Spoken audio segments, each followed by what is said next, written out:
Stars had always called to humanity. For thousands of years, people looked up at the night sky and dreamed of what might be out there. In the year 2347, they finally had their answer. Admiral Park stood on the bridge of the starship horizon and watched the massive space station grow larger on the view screen. Vela Prime, the capital of the Galactic Concord, home to over 200 alien species who had lived among the stars for thousands of years. And today, humanity would meet them for the first time. "It is beautiful," said Ambassador Kim Yuna. She stood beside the Admiral, her hands clasped behind her back. She was younger than him by 20 years, with kind eyes and a gentle voice. She had spent her whole life preparing for this moment. "Think of what we can learn from them. Think of what we can share." Admiral Park nodded slowly. He wanted to believe her. He wanted to believe that this would be the beginning of something wonderful. But he had lived through too many wars on Earth to trust so easily.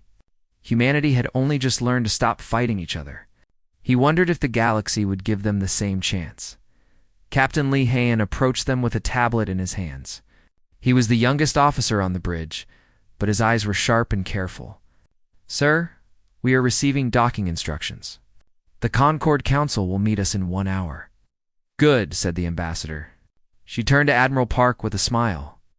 "This is it. The moment everything changes." The Admiral said nothing. He simply watched the station grow closer. 1 hour later, the human delegation walked through the grand halls of Vela Prime. Ambassador Kim led the group. Followed by Admiral Park and a small team of diplomats and guards, the station was massive beyond imagination. The ceilings rose hundreds of meters above them, covered in glowing lights that shifted like living things. Alien species of every shape and size moved through the corridors. Some walked on 2 legs like humans. Others floated through the air or crawled along the walls. Many of them stopped to stare at the humans as they passed. "They are looking at us," whispered one of the young diplomats. "Let them look," said Admiral Park quietly. "We have nothing to hide." The council chamber was even more impressive than the halls. It was a vast, circular room with seats rising in tiers all around. Hundreds of alien representatives filled those seats, watching in silence as the humans entered. At the center of the room stood a raised platform where the High Council sat. They were the Velith, an ancient species with pale blue skin and large, dark eyes. They had founded the Concord 4,000 years ago, and led it ever since. Ambassador Kim stepped forward and bowed respectfully. "Honored members of the Galactic Concord," she said. "I am Kim Yuna, representative of the United Earth Coalition. We come to you in peace and friendship. We seek only to join your great community, to trade knowledge and culture, and to stand beside you as partners in the stars." She spoke beautifully. Her words were warm and sincere. Admiral Park felt a small spark of hope in his chest. The High Counselor of the Velith rose from his seat. He was very old, his blue skin faded to gray in places. He looked down at the humans with an expression that Admiral Park could not read. "We know who you are," the counselor said. His voice was cold and flat. "We have watched your species for a very long time." Ambassador Kim smiled hopefully. "Then you know that we come with open hearts. We have much to offer and much to learn." "You have nothing to offer," the counselor said. A murmur ran through the chamber. "You are a young species, primitive, violent. Your history is written in blood and fire. You have spent your entire existence killing each other over scraps of land and imagined differences." The ambassador's smile faded. "We have made mistakes," she admitted. "But we have grown. We have united." You have done nothing," the counselor interrupted. "You are predators from a death world. Your planet is a nightmare of extreme conditions that should have killed you long ago. Instead, it made you into something worse. You are dangerous, unstable, unworthy of standing among civilized species." Admiral Park felt his hands tighten into fists at his sides. He forced himself to remain calm. Ambassador Kim took a deep breath. "Please," she said, "give us a chance to prove ourselves. Let us show you who we truly are." The counselor shook his head slowly. "The council has already decided. Humanity is forbidden from expanding beyond your home system. You will remain where you are. You will not colonize other worlds. You will not contact other species. This is the restriction mandate. Violate it, and you will face the full power of the Galactic Concord. The chamber erupted in sounds of approval from the alien representatives. Ambassador Kim stood frozen in shock. Admiral Park stepped forward and placed a hand on her shoulder. "Come," he said quietly. "There is nothing more to say here." The journey back to Earth was silent. Ambassador Kim spent most of it alone in her quarters. Admiral Park stood on the bridge and watched the stars pass by. Captain Lee Han approached him carefully. "Sir," the young captain said, "what will happen now?" Admiral Park did not answer for a long moment. He thought about Earth's history. He thought about all the times humanity had been told they were not good enough, not strong enough, not worthy of freedom. He thought about all the times they had proven those voices wrong. "No," he said finally, "we go home, and we decide what kind of species we want to be." 3 days later, Admiral Park stood before the United Earth Council. Every leader on the planet watched him through screens and holograms. He told them everything. The rejection, the insults, the restriction mandate. When he finished, the chamber was silent. "They do not want peace," Admiral Park said. "They want submission. They want us to stay in our cage and never dream of anything more." He paused and looked around the room. "I did not survive 3 wars to watch humanity bow to another master." The vote took less than an hour. It was unanimous. Humanity would not comply. Ambassador Kim watched the results from her office. Tears ran down her face, but she did not know if they were from sadness or something else. She had wanted peace so badly. She had believed it was possible. Now she understood the truth. Peace was not given. It had to be earned. And sometimes it had to be taken. Outside her window, the shipyards of Earth began to glow with new activity.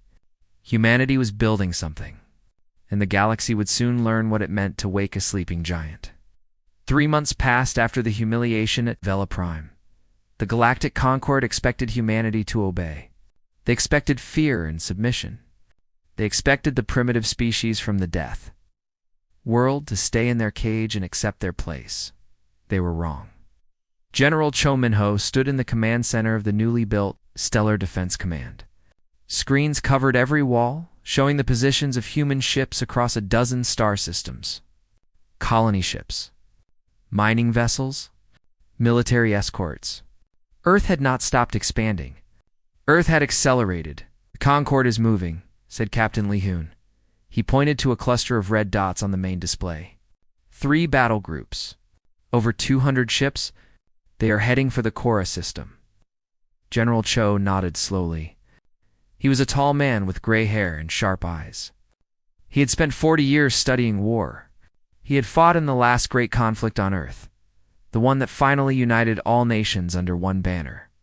He knew what the Concord was doing. "They want to surround us," he said. "Block our expansion routes. Force us back into our home system without firing a shot." "What do we do?" Captain Lee asked. The general turned to look at him. "We do not let them." In another part of the station, Dr. Beek Sora was studying something that troubled her deeply. She was the chief xenobiologist for Earth's intelligence division. Her job was to understand alien species, their biology, their psychology, their behavior, and what she was seeing did not make sense. She looked up as Admiral Park Tae entered her laboratory. He looked tired. The past 3 months had aged him. "He asked to see me," he said. Dr. Beek nodded and pulled up a holographic display. It showed the Concord fleet movements, alongside detailed analysis of their communication signals. "Look at this," she said. "Their ships are moving into blocking positions, yes. But look at the formation. Look at the spacing between vessels." Admiral Park studied the display. "What am I looking at?" "They are defensive formations," Dr. Beek said. "Not offensive. Their weapons are powered down. Their shields are at minimum. They are not preparing to attack us, Admiral. They are preparing to contain us. That is still an act of aggression, yes, but look deeper." She pulled up another display showing intercepted communications. Their messages are full of fear. Not anger, Not confidence. Fear. They are terrified of us. Admiral Park frowned. That makes no sense. They have 200 species, thousands of ships, technology far beyond ours. Why would they be afraid? Dr. Beak shook her head. I do not know yet. But something is wrong here. Something we do not understand. The Admiral considered her words carefully. Then he shook his head. It does not matter. Whether they fear us or hate us, they have chosen to be our enemy. We cannot afford to wait and find out why. He turned and walked away. Dr. Beak watched him go with a heavy feeling in her chest. She knew he was right. But she also knew there was something more happening here. Something important. The United Earth Council met the next day. Every screen showed the same image. The Concorde blockade forming around human space. General Cho presented the military situation. Admiral Park presented the political reality. Ambassador Kim Yuna sat in silence, listening to it all. We have two choices, General Cho said. We can pull back, abandon our colonies, and accept the restriction mandate. Or we can strike first, break their blockade, and secure our freedom. What are our chances if we fight? Asked one of the council members. Unknown, the general admitted. We are outnumbered, outgunned. Our technology is younger than theirs by thousands of years. He paused. But we have advantages they do not expect. Our ships are built for war, not ceremony. Our soldiers are trained for real combat, not ritual displays. And our species has been fighting for survival since we climbed down from the trees. The council chamber was silent. Ambassador Kim finally spoke. If we declare war, she said quietly, there is no going back. Every species in the galaxy will see us as the aggressors. We will be alone against all of them. We are already alone, Admiral Park said. They made that clear at Vila Prime. The vote was taken. The result was the same as before. Unanimous. Earth would not submit. Earth would fight. The declaration of war was broadcast across every frequency the Concorde used. Admiral Park recorded the message himself. He stood on the bridge of the horizon, the same ship that had carried them to that first meeting, and spoke directly to the galaxy. People of the Galactic Concorde, he said. Humanity came to you in peace. We offered friendship. We offered cooperation. We offered everything we had. His voice hardened. You rejected us. You called us primitive. You called us dangerous. You tried to cage us like animals. He paused and looked directly into the camera. We offered you our hand. You chose to spit on it. So now we offer you something else. War. Total war. Not the ceremonial conflicts you play at among yourselves. Real war. The kind humanity has waged for 10,000 years. The kind that ends only when one side can no longer fight. He leaned forward slightly. You wanted to see what humans are capable of? Now you will. The transmission ended. On Vila Prime, the High Council watched in stunned silence. The old Velith counselor sat frozen in his seat. His hands were shaking. The young aide beside him looked confused. What does this mean? The aide asked. They cannot be serious. No species has declared total war in 4,000 years. It is madness. The old counselor said nothing for a long moment. His dark eyes were fixed on the screen where Admiral Park's face had been. They actually did it, he whispered. The humans declared war on the entire galaxy. They will be destroyed, the aide said confidently. They are one species against 200. It will be over in weeks. The old counselor finally turned to look at him. There was something in his eyes that the aide had never seen before. Something ancient and terrible. You do not understand, the counselor said softly. You have never seen what total war means. None of us have. We outlawed it for a reason. He looked back at the screen. The humans did not outlaw it. They perfected it. On Earth, the shipyards worked day and night. Soldiers trained in conditions that would kill most alien species. Scientists developed weapons that the Concorde had never imagined. And somewhere in her laboratory, Dr. Beak Sora continued to study the intercepted communications. Searching for the answer to a question that grew more urgent with every passing day. Why was the galaxy so afraid of humanity? What did they know that humans did not? She would find the answer soon. And when she did, everything would change. The first battle happened in the Cora Nebula. It was supposed to be a simple blockade. 300 Concord ships against 50 human vessels. The aliens expected a quick surrender. They expected the primitive species to see their overwhelming numbers and give up. Lieutenant Shin Era sat in the cockpit of her fighter and watched the enemy fleet on her display. She was 28 years old. She had been flying since she was 16, and she had never felt more alive than she did right now. "All squadrons, this is Falcon Leader," she said into her com. "Stay tight. Follow the plan. And remember what they said about us at Vela Prime." Her voice grew cold. "Let us show them how wrong they were." The human fleet moved first. The Concord commanders were surprised. In their experience, the smaller force always waited for the larger force to attack. That was how civilized species behaved. But the humans did not wait. They charged directly into the heart of the enemy formation. The Concord ships opened fire. Their weapons were elegant and precise, designed for the careful, measured conflicts they had fought for thousands of years.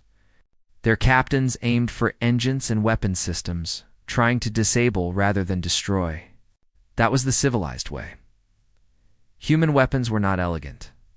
Human weapons were brutal. The first volley from the Earth fleet tore through 6 Concord ships like they were made of paper. Nuclear warheads. Kinetic impactors. Weapons that the Concord had abandoned long ago because they were too destructive. Too savage. Lieutenant Shinara led her squadron through the chaos. Her fighter twisted and turned at speeds that would have killed any alien pilot. Human bodies could survive forces that would crush other species. Human reflexes were faster. Human endurance was greater. These were the gifts of evolving on a death world. Falcon 3. Break left.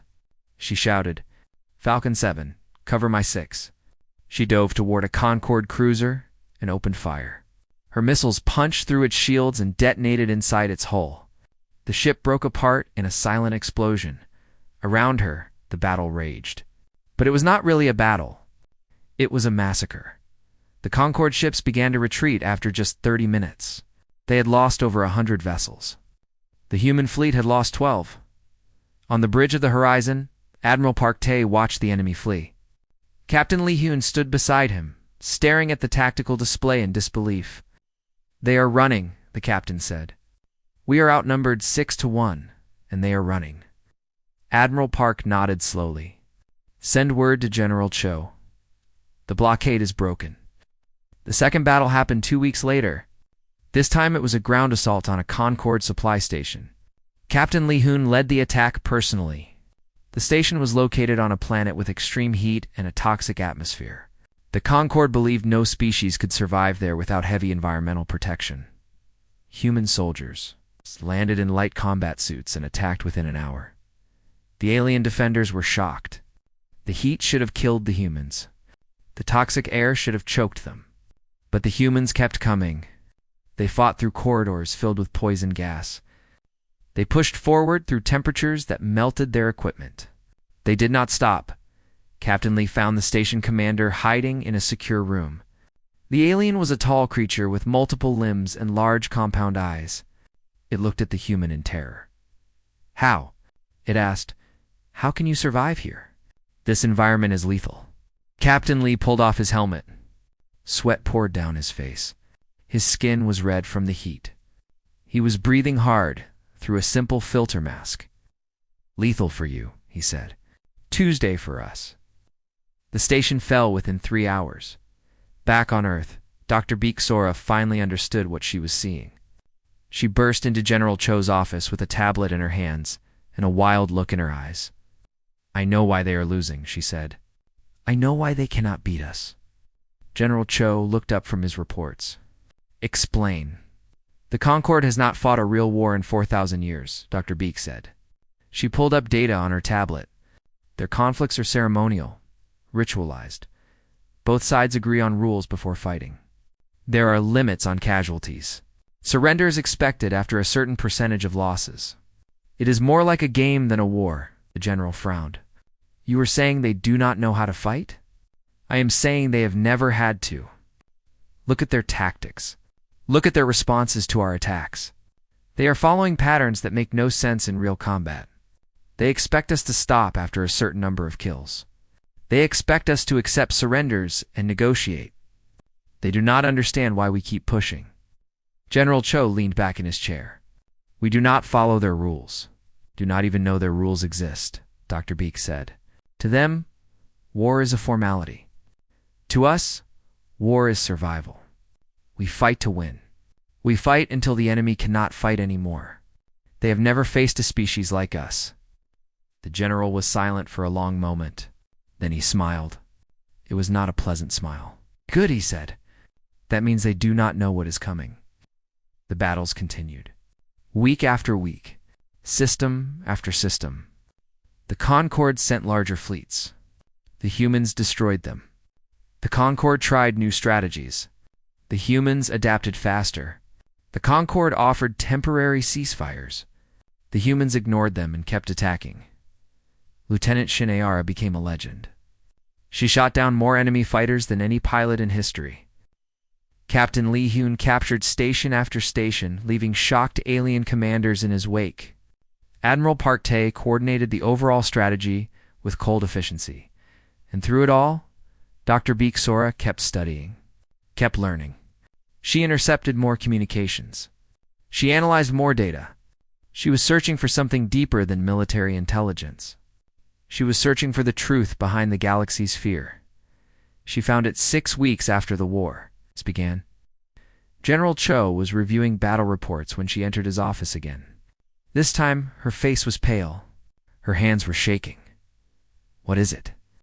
He asked. Dr. Beek sat down heavily. I accessed their historical archives. The deep ones. The classified ones. She looked at him with haunted eyes. I know why they are afraid of us. I know why they tried to cage us. I know why they formed the Concord in the first place. General Cho waited. It was us, she whispered. The Galactic Concord was created because of humanity.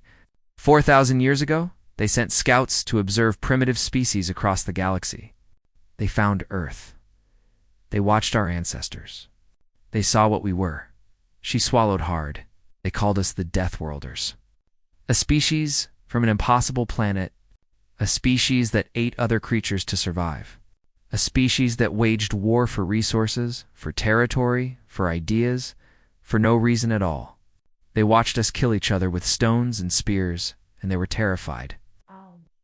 General Cho stared at her. They formed an alliance against us before we even had writing. They formed an alliance against what we might become, Dr. Beek said. They knew that one day we would reach the stars. And they knew that when we did, we would be the most dangerous thing the galaxy had ever seen. She stood up and walked to the window. Outside, Earth's shipyards glowed with activity. They were not arrogant at Vila Prime, she said quietly. They were scared. They have been scared of us for longer than human civilization has existed. General Cho sat in silence for a long time. Then he picked up his communicator. Give me Admiral Park, he said. And Ambassador Kim. They need to hear this. Truth was out, and it changed everything. The captured archive ship floated in the secure dock of Earth's main military station. It was small by Concord standards, just a data vessel used to transport historical records between worlds. But what it contained was more valuable than any weapon. Counselor Windoan had been a politician before the war. Now he served as the civilian liaison between the government and the military. He stood in the archive room with Dr. Beek Sora and a captured Velith translator named Orin. The alien was old and tired, and had agreed to help in exchange for protection. Show me everything, Counselor Wen said. I want to understand. Orin's pale fingers moved across the holographic controls. Images and text began to appear in the air around them. Documents, videos, records going back thousands of years. This is the founding charter of the Galactic Concord, Orin said. His voice was soft and sad. Written 4,300 years ago. The first line reads, "We gather in unity against the coming storm." Dr. Beak leaned forward. What storm? Oren pulled up another document. It showed a small blue planet orbiting a yellow star. Earth, your world, he said. Your species, you were the storm. He began to explain. 4,000 years ago, the Velith had developed long-range observation technology. They sent probes across the galaxy, looking for new species to contact. Most of what they found was disappointing. Primitive creatures barely capable of thought. Animals that would never build cities or reach the stars. Then they found Earth. Our scientists could not believe what they were seeing, Oren said. A world of extreme conditions. High gravity, intense radiation, toxic atmosphere, violent weather. By every measure, it should have been lifeless. Instead, it was covered with living things. Fighting things. Your ancestors. He pulled up images. Ancient humans hunting with spears. Tribes at war with each other. Cities burning. Armies marching across continents. We watched for decades. Oren continued. We saw your species spread across every environment on your planet. Deserts, mountains, frozen wastelands. You adapted to all of them. You thrived in conditions that would kill any known species in the galaxy. Counselor Wen stared at the images. You were studying us. We were afraid of you, Oren said simply. We had never seen anything like humanity. A species that evolved on a death world. A species that ate other creatures, not just to survive, but because they enjoyed it. A species that fought wars not just for resources, but for ideas. For pride. For revenge. He pulled up more images. Human warfare through the ages. Swords and arrows. Guns and bombs. Ships and tanks. Each generation found new ways to kill. Most species in the galaxy achieved peace after their first few wars, Oren said. They saw the destruction and chose to stop. Your species saw the destruction and chose to become better at it. You perfected violence. You made it into an art. Dr. Beak felt sick. So you decided to contain us. We decided to prepare, Oren said. The Velith shared our findings with other species. Everyone agreed. When humanity finally reached the stars, they would be the greatest threat the galaxy had ever known. We needed to be ready. The Concord Counselor Wen said quietly. Oren nodded. 200 species united by one common fear. You, the Deathworlders. The storm that would come? We built our alliance. We developed our defenses. We waited. He looked at the humans with something that might have been shame. And when you finally arrived at Vela Prime, we panicked. You came speaking of peace and friendship, but we could not see past our fear. We saw only the monsters from our oldest nightmares. So we rejected you. We insulted you. We tried to cage you. His voice broke slightly. We made the very thing we feared come true. The room was silent for a long moment. Admiral Park Tae had been standing in the doorway listening. Now he stepped forward. His face was unreadable. You spent 4,000 years preparing for us, he said. Building ships, training armies, uniting species. And when we finally came, you lost 3 fleets in 6 weeks. Oren lowered his head. We prepared for war as we understood it. Controlled, limited, civilized. We did not prepare for what you brought. What did we bring? The old alien looked up at him with tired eyes. Total war. The kind we had outlawed. The kind we had forgotten. The kind that does not end until one side is completely destroyed. He paused. We feared you because of your capacity for violence. We never imagined you would actually use it. Admiral Park turned and walked to the window. Outside, Earth's fleet was gathering for the next offensive. Thousands of ships built in just months, crewed by soldiers who would fight to the last breath. You were right to fear us, he said quietly, but you were wrong to reject us.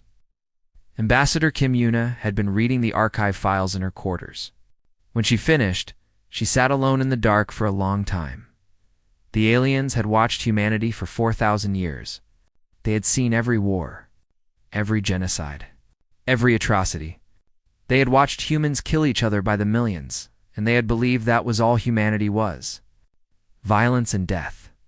But they had also missed something. She pulled up her own files. Human history, but not the wars. The other parts. The art, the music, the love stories, the acts of kindness between strangers, the sacrifices made for family and friends, the long, slow climb from darkness toward light. Humanity was capable of terrible things, but they were also capable of beautiful things. The Concorde had seen only half the picture. She wiped her eyes and stood up. There was work to do. General Cho Min-ho called a strategy meeting the next day. All the senior officers attended. Ambassador Kim was there too, along with Counselor Wen and Dr. Beek. The Concorde is broken, General Cho said. Their military is in chaos. Their alliance is fracturing. Some species want to surrender. Others want to keep fighting. A few have already asked to negotiate separately. We should push forward, said Captain Lee Hain. End this quickly. Total victory. Total victory means total destruction, Ambassador Kim said. Is that what we want? To prove everything they feared about us was true? The room fell silent. Admiral Park spoke slowly. I have been thinking about what the Velith translator said. About how they saw us as monsters. About how they feared us before we even existed. Looked around the table. They were wrong to fear us. But maybe we were wrong too. We came to them with open hands, yes. But we were also ready for rejection. Ready for war. Maybe they sensed that. Maybe they saw the soldier behind the diplomat. Lieutenant Shin Ara frowned. What are you saying? That we should forgive them? I am saying that we have a choice, Admiral Park said. We can destroy them. We have that power now. Or we can offer them something better. Show them that they were wrong about us. Not through words, but through actions. General Cho leaned back in his chair. You want to offer peace? I want to offer a future, Admiral Park said. One where we are not enemies. One where we prove that humanity is more than violence. He paused. We can be the monsters they feared. Or we can be something they never imagined. Ambassador Kim felt hope stirring in her chest. Maybe, just maybe, there was another way. We still have to win the war first, General Cho said. They will not listen to peace while they still think they can fight. Admiral Park nodded. Then we end it. Quickly and completely. And then we show them what humanity really is. The final campaign began the next morning. Human fleets launched toward Vela Prime. The galaxy held its breath. The Death Worlders were coming. And soon, everyone would learn what that really meant. The human fleet arrived at Vela Prime on a clear day. If days could be called clear in space, 3,000 ships, arranged in perfect formation, filled the void around the ancient station. It was the largest military force the galaxy had ever seen in one place. Admiral Park Tae stood on the bridge of the horizon and looked at the same station he had visited just 9 months ago. So much had changed since then. So many lives lost. So many worlds burned. And now it was ending, one way or another. All ships are in position, Captain Lee Haen reported. Weapons are hot. We are ready to begin the assault on your order. Admiral Park nodded slowly. The assault would be quick. The Concorde's remaining defenses were broken. Their fleets were scattered. Their alliance was falling apart as species rushed to surrender before the humans reached them. Vala Prime could be destroyed in hours, but destruction was not why they were here. Open a channel, Admiral Park said. All frequencies. I want every being in this system to hear this. Communications officer looked surprised, but obeyed. A green light appeared on the Admiral's console. He was broadcasting live to billions of aliens. This is Admiral Park Tae of the United Earth Fleet, he said. His voice was calm and steady. We have come to Vela Prime. Our weapons are ready. Our soldiers are ready. We have the power to destroy this station and everyone on it. He paused. We will not. On the station, the High Council of the Velith watched the broadcast in stunned silence. The old counselor who had rejected humanity at their first meeting sat frozen in his seat. His hands trembled against the armrests. Humanity did not want this war, Admiral Park continued. We came to you seeking friendship. You rejected us out of fear. Fear that had been building for thousands of years. Fear of what we were and what we might become. We understand that fear now. We have seen your archives. We know that you watched our ancestors. We know that you saw the violence in our nature and decided we were monsters. He leaned forward slightly. You were not entirely wrong. Humanity is capable of terrible things. Our history is full of blood and fire. We have killed each other in numbers that would horrify any species in this galaxy. We have done things that shame us to remember. That is not all we are. Ambassador Kimuna stepped up beside him. Her face was calm, but her eyes were bright with emotion. Humanity is also capable of love, she said. Of kindness. Of sacrifice. We protect our families. We help strangers. We build beautiful things and create art that makes people weep. We dream of better futures and work to make them real. You watched us kill each other for thousands of years. But did you watch us rebuild after the wars? Did you see us feed the hungry and heal the sick? Did you notice the moments when enemies became friends? When hate turned to understanding? When violence gave way to peace? She looked directly at the camera. You saw our darkness? You missed our light. Admiral Park spoke again. We have won this war. That is clear. We could demand surrender. We could impose harsh terms. We could take revenge for the insults at Vila Prime and the thousands of human lives lost in battle. But we choose something different. Earth offers peace. Not the peace of surrender, but the peace of equals. We ask only for what we asked at the beginning. Recognition. Respect. A place among the stars. The restriction mandate must be dissolved. Humanity will expand. We will colonize. We will grow. That is not negotiable. But we do not seek conquest. We do not want to rule the galaxy. We want to be part of it. We offer friendship to any species that will take our hand. Not because we are weak. Not because we fear your response. But because that is what we truly wanted from the beginning. He paused one final time. We proved we can destroy you. Now let us prove we can build something better. The broadcast ended. On Vila Prime, the silence stretched for a long time. The alien delegates looked at each other, some with confusion, some with anger, many with something that looked like hope. The old Velith counselor rose slowly from his seat. His legs were weak. His body was tired. But his mind was clear for the first time in months. They could destroy us, he said quietly. They have every reason to. We rejected them.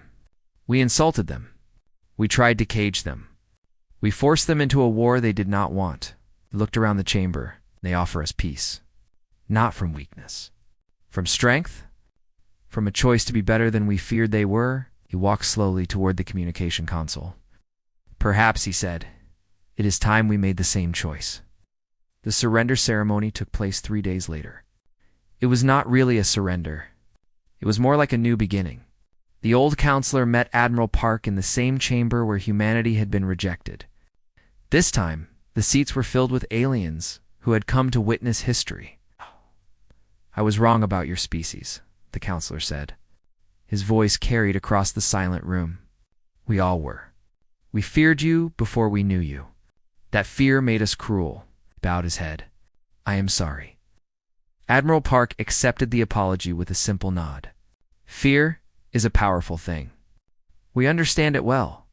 We spent thousands of years fearing each other before we learned to stop. Ambassador Kim stepped forward with a document, the new Concord Charter. It had taken all night to write. This charter establishes a new relationship between humanity and the Galactic Concord, she said. Equal membership. Equal voice. Equal rights. The restriction mandate is dissolved. Humanity is free to expand among the stars. She looked at the counselor. But this is not just about us. This charter also reforms the Concord itself. No more secret fears. No more hidden agendas. True cooperation between all species based on honesty and respect. The counselor took the document and read it carefully.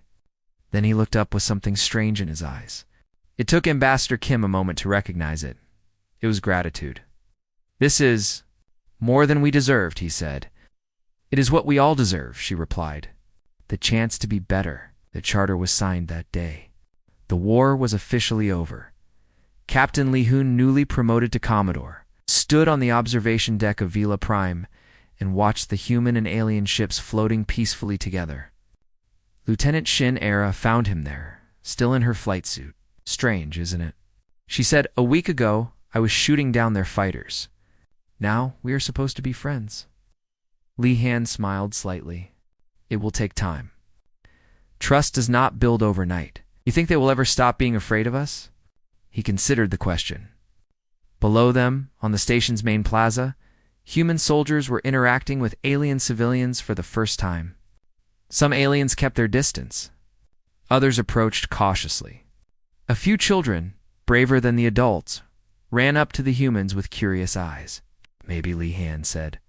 "Or maybe fear is not the worst place to start. We learned to stop fearing each other after all. Our species spent millennia at war, and we found peace. If we could do it, maybe the galaxy can too." Shinara watched a human soldier kneel down to speak to an alien child. The child was scared at first. Then it laughed at something the soldier said. "I hope you are right," she said. In the conference room, Ambassador Kim Yuna finished signing the last page of the charter.